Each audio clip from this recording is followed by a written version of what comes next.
Es ist früh am Morgen, als wir Almería hinter uns lassen und uns langsam auf den Weg nach Hause machen. Und so begrüßen wir euch ein letztes Mal mit einem herzlichen Grüezi, Servus und Hallo zu Kapitel 8 unserer Andalusienreise. Zum Abschluss erwartet uns ein Tag voller Sehenswürdigkeiten. Zuerst besuchen wir die Tabernas-Wüste und tauchen in die Atmosphäre des Wilden Westen ein. Danach fahren wir zum beeindruckenden Alto de Vellefique und genießen die atemberaubende Aussicht. Von Vera aus geht es dann über die Autobahn nach Guardamar del Segura, wo wir morgen einen Ruhetag einlegen werden.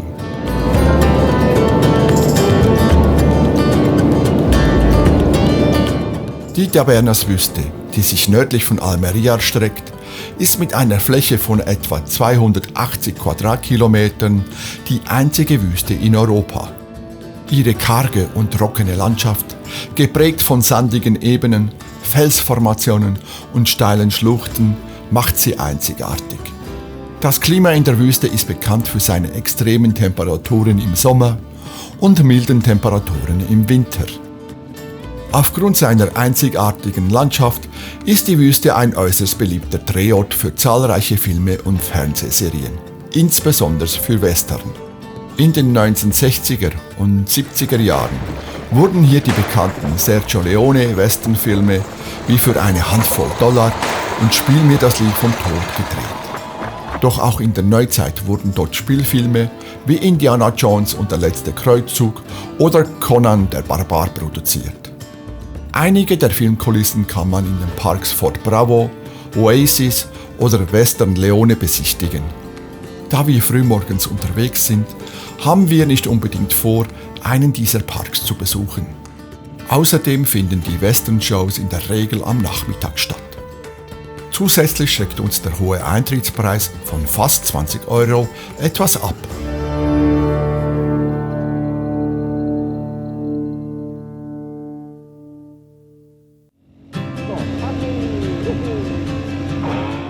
Wir entscheiden uns spontan dafür, die Wüste mit 136 anstatt nur mit einer Pferdestärke zu erkunden.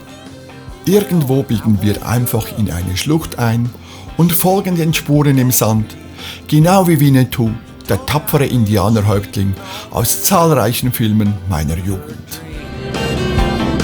Lord, it wasn't a thing I could do or say to change her mind any way. She told me that things was gonna change if I wanted her.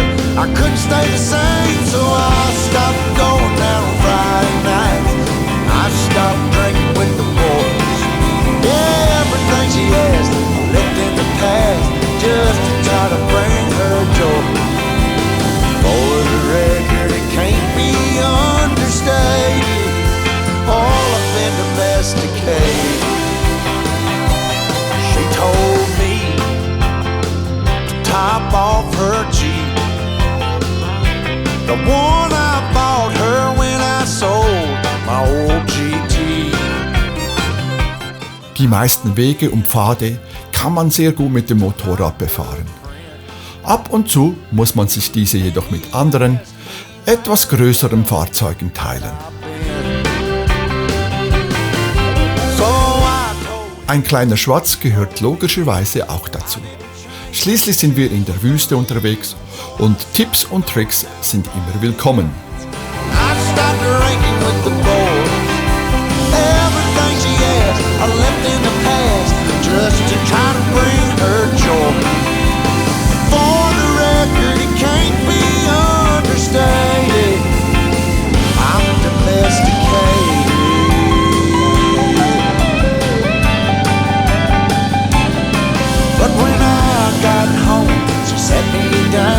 Said she wasn't happy and she wanted out. Everything about the man she once loved is long gone, baby, and it's all because I stopped going out on Friday nights. I stopped drinking with the boys. Everything she asked I left in the past just to try to bring her joy. For the record, it can't be stay. Lord, I've been domesticated. Lord, I've been domesticated. All I do is stay at home all damn day.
Irgendwann neigt sich unsere Offroad-Tour dem Ende zu. Bedauerlicherweise müssen wir diesen faszinierenden Ort verlassen, da uns noch knapp 300 Kilometer bevorstehen. Doch bevor wir uns auf den Weg machen, müssen wir unsere Kleidung und das Motorrad von Staub und anderem Gestrüpp befreien.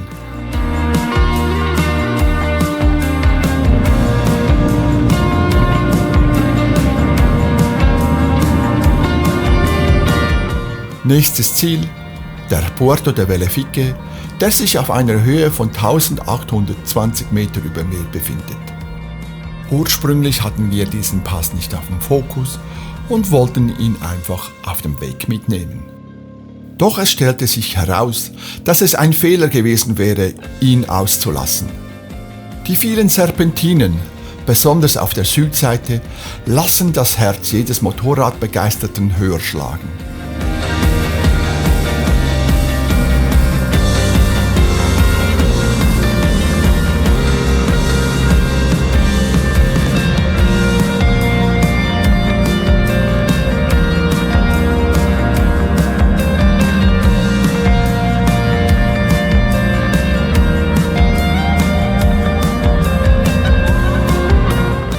Wir empfehlen euch unbedingt, einen Halt am Mirador de Pedregal einzulegen, der kurz vor der Passhöhe liegt.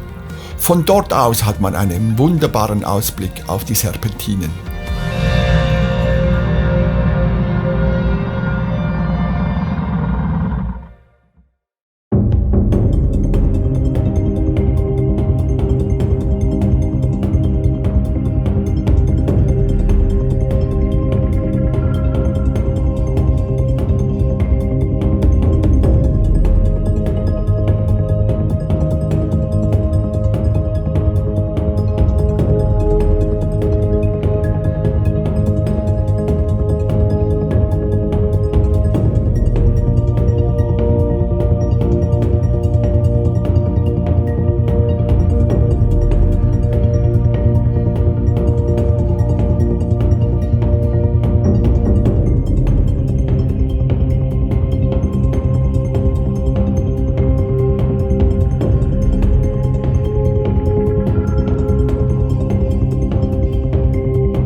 Nach einer Pause beim Mirador setzen wir unsere Fahrt zur Passhöhe des Vellifique fort. Von dort aus können wir in der Ferne einen kegelförmigen Hügel mit zahlreichen Antennen erkennen. Wir fragen uns, ob es möglich ist, dort bis zur Spitze zu fahren.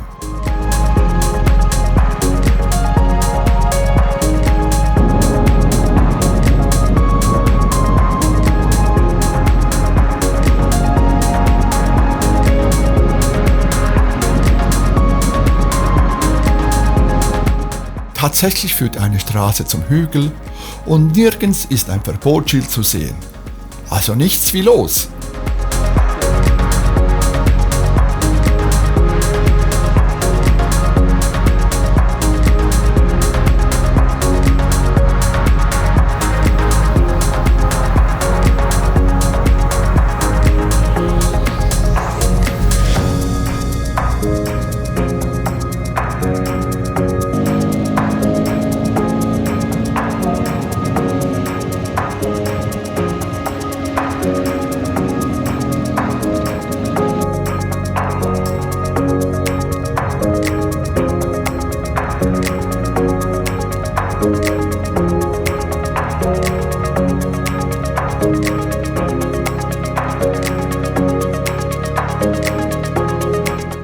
Der Hügel, bekannt als Dedica de Bacarés oder Cerro de Nimar, liegt auf 2088 Meter über Meer und wird hauptsächlich als Standort für verschiedene Antennen genutzt, da er eine beeindruckende 360-Grad-Rundumsicht bietet.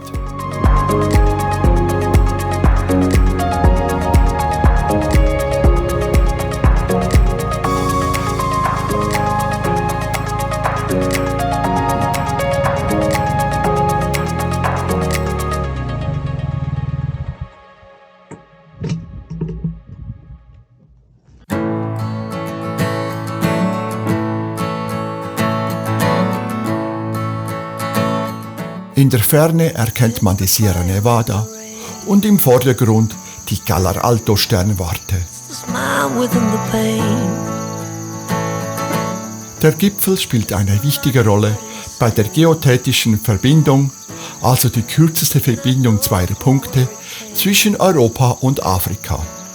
1858 verbrachte der Ingenieur und Armeegeneral Carlos Ibáñez de Hierro 2 Monate auf dem Gipfel, um die geodätische Verbindung mit Marokko herzustellen.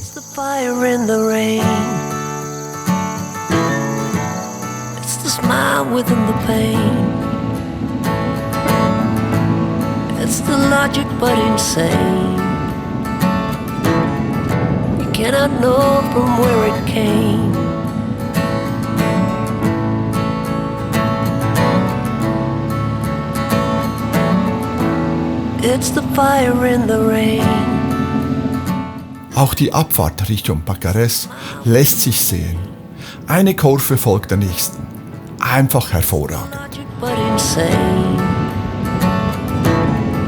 You cannot know from where it came.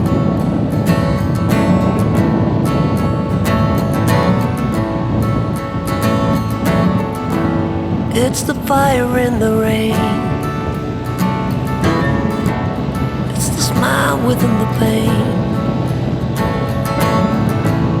It's the logic but insane. You cannot know from where it came. It's the way you cross the floor before you head on out the door. It's the figure on the wall. So many times I hear the call. It's the silence of the room, the way you turn before you bloom. Another shadow. Etwa 40 Kilometer von Bacarés entfernt liegt die Stadt Magael mit einer Bevölkerung von rund 54.000 Einwohnern. Ihre Geschichte ist eng mit ihrem größten Reichtum, dem weißen Marmor, verbunden, weshalb sie auch als Stadt des weißen Goldes bekannt ist. Schon zu Zeiten der Römer wurde hier Marmor abgebaut Und auch heute ist der weiße Marmor nach wie vor sehr begehrt. Natürlich möchten wir uns einen der Steinbrüche anschauen und fahren daher zum Mirador de Cosentino hinauf. Auf dem Weg dorthin fallen uns zahlreiche Reifenstapel am Straßenrand auf, die an eine Rennstrecke erinnern. Und tatsächlich, einmal im Jahr wird hier ein kleines Bergrennen mit verschiedenen Rennwagen veranstaltet.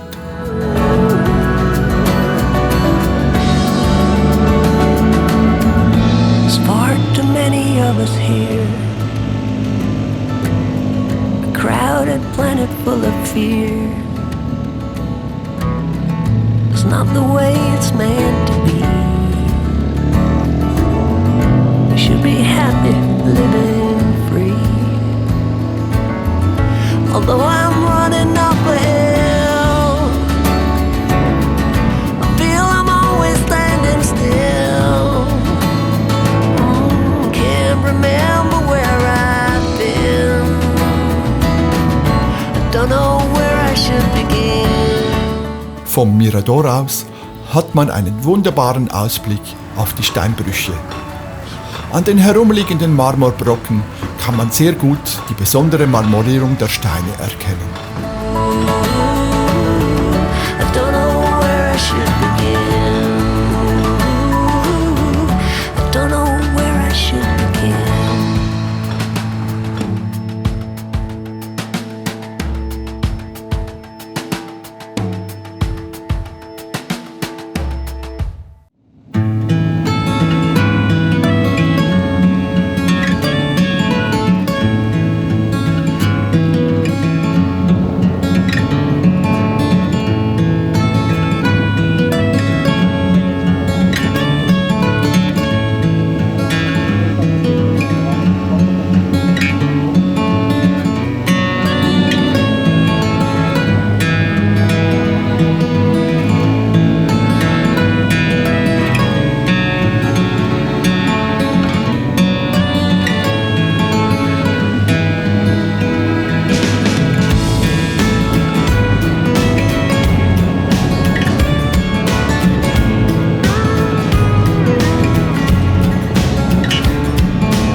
Wir nähern uns der kleinen Stadt Vera, von wo wir nun die Autobahn Richtung Guardamar del Segura nehmen.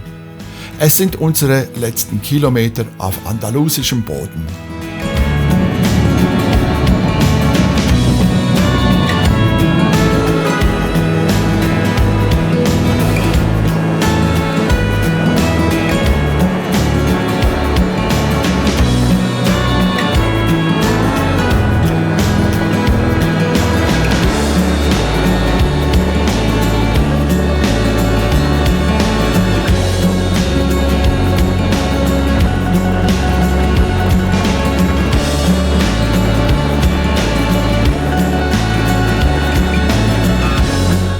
Der Rest der Geschichte ist eigentlich schnell erzählt. Wir genießen einen freien Tag am Strand von Guardamar, bevor es uns endgültig nach Hause zieht.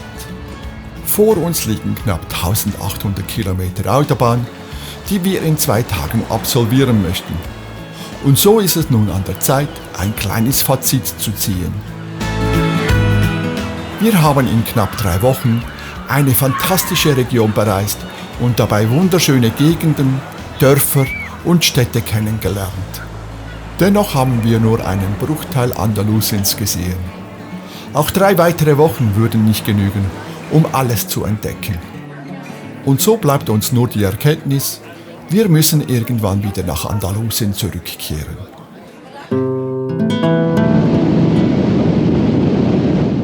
Wir sind bereits wieder auf der Autobahn Richtung Heimat.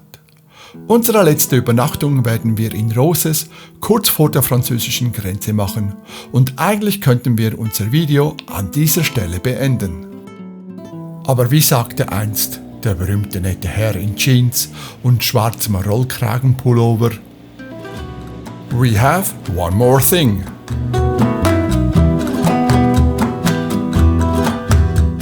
In Roses ergreifen wir die Gelegenheit, im Rahmen einer besonderen Challenge zum Cap de Creus zu fahren. Die Herausforderung geisterte schon seit einigen Jahren in meinem Kopf herum und konnte nun erfolgreich abgeschlossen werden. Das Ziel war es, mit dem Motorrad die äußersten Punkte Festlandspaniens zu befahren. Mit dem Estaque de Vares im Norden und dem Capo Turinan im Westen während unserer Reise in Norden Spaniens im Jahre 2021 und der Punta de Tarifa im Süden sowie dem Cap de Creus im Osten konnte diese Herausforderung dieses Jahr endlich erfolgreich abgeschlossen werden.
In unmittelbarer Nähe des im Jahre 1853 erbauten Leuchtturms befindet sich am Boden eine Plakette, die das Ende der Linie quer durch Spanien markiert, nämlich vom Cap Finisterre bis zum Cap de Creus.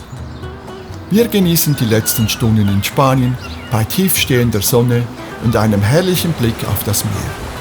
Morgen geht es endgültig nach Hause. Wir möchten uns bei euch allen bedanken, dass ihr uns während unserer Reise treu begleitet habt. Wir sind dankbar für die zahlreichen Kommentare und Likes. Es freut uns sehr, dass euch unsere Videos gefallen und das motiviert uns weiterzumachen. Unsere nächste Reise ist bereits in Planung und vielleicht haben wir bis dahin sogar die Tausender-Marke bei den Abonnenten erreicht. Nochmals vielen Dank, gracias, merci, grazie und thank you. Bleibt gesund und bis bald.